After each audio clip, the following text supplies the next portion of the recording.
రేపు తెలంగాణ కేబినెట్ సమావేశం కానుంది. ప్రస్తుత రాజకీయ పరిణామాలతో పాటు పలు కీలక అంశాలను ఈ కేబినెట్ చర్చించబోతోంది.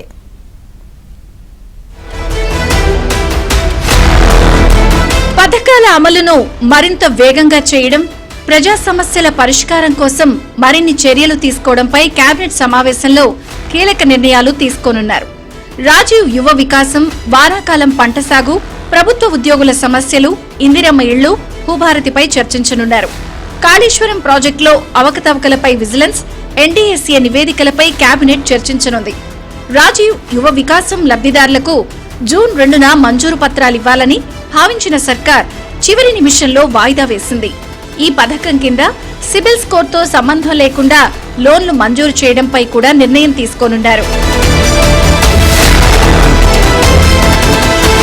ప్రభుత్వ ఉద్యోగుల సమస్యలపై సమర్పించిన నివేదికపై కూడా కేబినెట్ చర్చించబోతోంది. పీఆర్సీ అమలు, డీఏ, బకాయిల చెల్లింపు, ఇతర అంశాలపై చర్చిస్తారు. డీఏపై కూడా నిర్ణయం తీసుకోనున్నారు.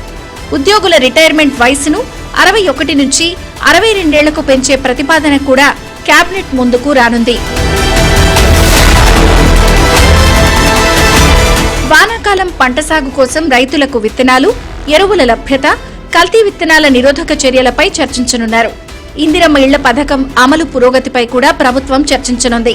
అర్హులైన లబ్ధిదారులకు గృహాలందించే ప్రక్రియను వేగవంతం చేయడంపై అధికారులకు దిశానిర్దేశం చేయనుంది.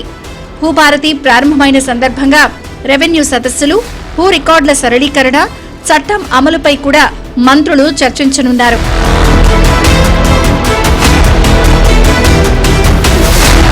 కాళేశ్వరం నివేదికొచ్చిన తర్వాత ఏం చేయాలి అనే అంశం కూడా ప్రస్తావనకు రానుంది.